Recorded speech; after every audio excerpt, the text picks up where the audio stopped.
Hola a todos, aquí estamos otra vez para tratar de hacer un poco de magia. Le pediríamos a un espectador que nos dijera alto cuando quisiera. Vamos a ir soltando así cartas con la mano. Nos dice, por ejemplo, alto ahí. Pues nada, le enseñamos y esa sería su carta, ¿vale? Le pediríamos que la recuerde. Y ahora para encontrarla vamos a recurrir a una característica muy mágica de las cartas. Y es que las barajas, cuando llevan un tiempo con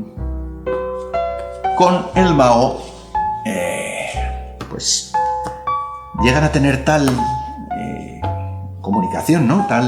Con el mago que hasta se le pueden preguntar directamente cosas, ¿no? Por ejemplo, se me ocurre que podríamos preguntarle cuál es el valor de la carta que elige el espectador, ¿no? Para ello basta con deletrear la palabra valor, ¿no? Con una letra por cada carta. Diríamos V-A-L-O-R. Valor. Y nos dice que la Q, una dama. O sea, que la carta que eligió el espectador es una dama. Pero claro, ahora tendríamos que saber cuál es el palo, ¿no? Porque hay 4 damas: picas, corazones, tréboles y diamantes.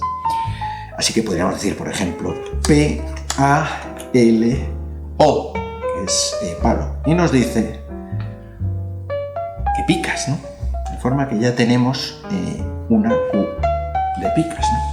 La Q de picas sería la carta que eligió el espectador. Pero claro, lo que no sabemos es en qué posición está en la baraja, ¿no? Para ello, por ejemplo, podríamos preguntar D-O-N-D-E-S-T-A,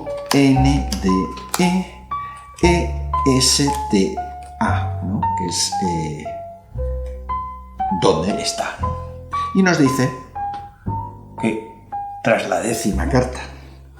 Así que, en teoría, tras la 10ª carta, y además hagamos lo que hagamos, porque una vez que la baraja contesta, siempre acierta. Así que si contamos 10 cartas, 1, 2, 3, 4, 5, 6, 7, 8, 9 y 10.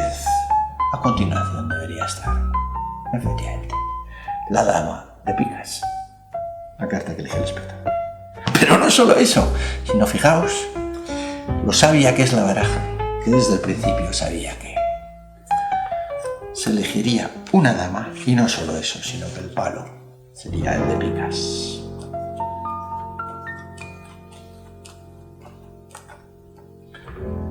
Bueno, pues esto ha sido todo por hoy. Adiós.